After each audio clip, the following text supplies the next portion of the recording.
Pretty vast. Indeed. And now, sir, I want to show you a handful of interesting details. Follow me, please. Been a major domo all your life? Yes, I come from a long line of major domos. My father was a major domo, as was my grandfather before him, as was my great aunt. In fact, she was the one to start the tradition. Great aunt? A hard woman. It is said that already as a child, she knew where she was going and went there. When she arrived in Beauclair, she signed on as a chambermaid at one of the vineyards, then slowly worked her way up to major domo. She dragged the rest of the family up the same path.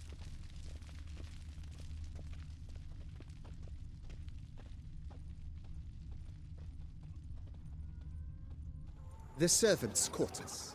I occupy the green home. With the Duchess's permission, I have hired a full staff.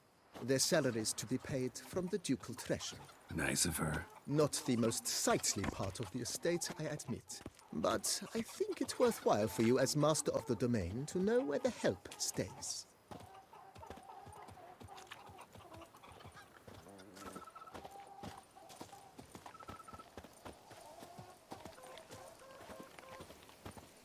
Baron Rossel ordered the vines in this part of the estate uprooted and olive groves planted in their place. They look beautiful, especially come spring. Don't look at all bad now, either.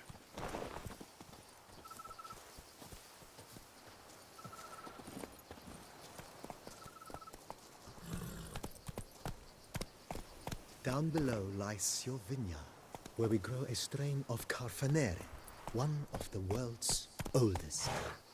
Aged in oak barrels, it provides for an exquisite wine with distinct blackberry, wild cherry, plum, and cinnamon notes.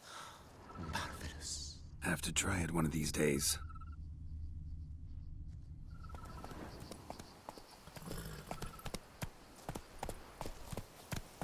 Slow now.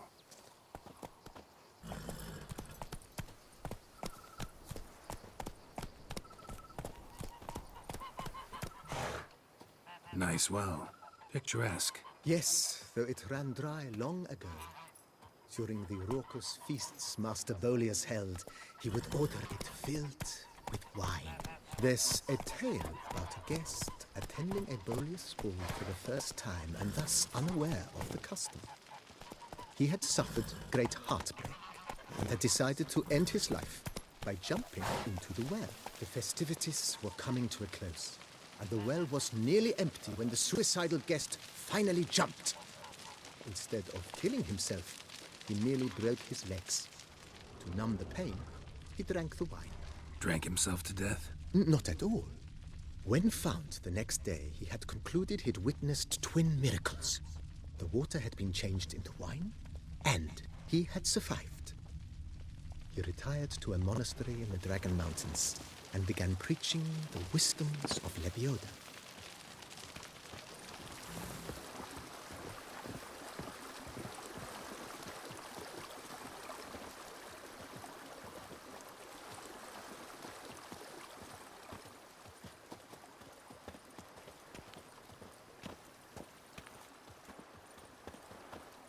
Monsieur Bolius' wife Nina kept a garden here.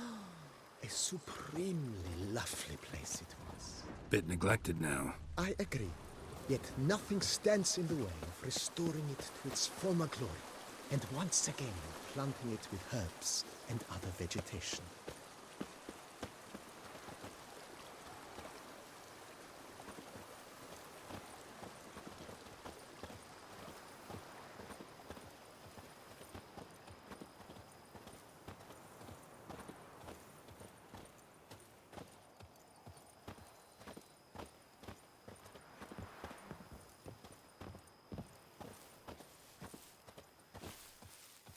Madame Nina planted diminutive, delicate flowers and herbs here.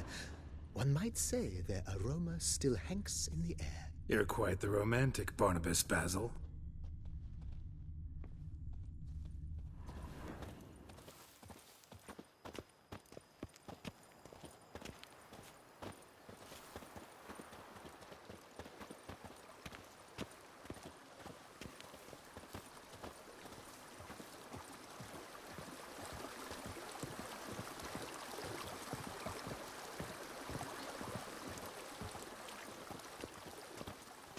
Follow me, please.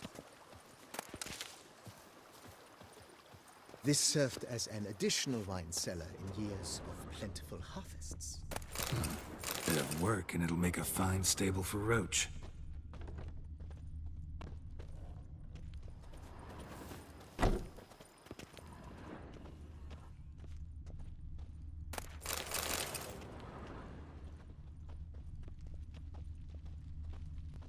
The cellars, voila. During Monsieur Bolis's time, wine was kept here, but Baron Rossel used it to store olive oil as well. I took the liberty of cleaning up the mess, which... I made while fighting the Bruxa. Thanks, Barnabas Basil. Appreciate it.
Follow me, please.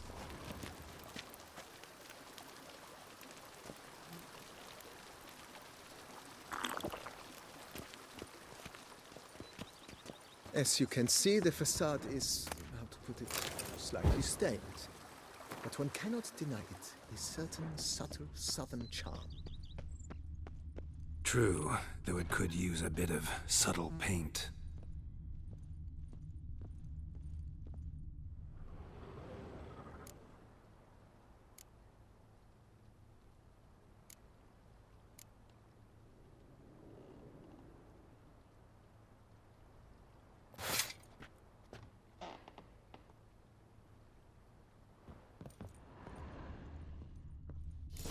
How unfortunate. It seems I wearied you, sir.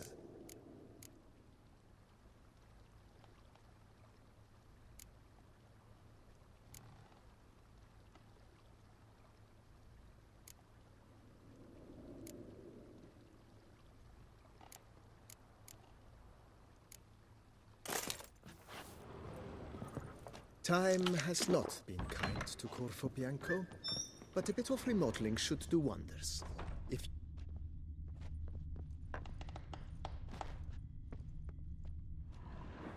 a pleasure to welcome you once again to the as yet humble confines of Corvo Bianco. When last we met, I did not get the opportunity to present my credentials. With your permission, I shall do so now. I previously served with distinction. Whoa. Oh, in that case, you must leave it all to me. I shall organize, see to everything, and whip the house into order. I dare say this place will soon be the most prosperous vineyard around. Great. Can already see I'm in good hands.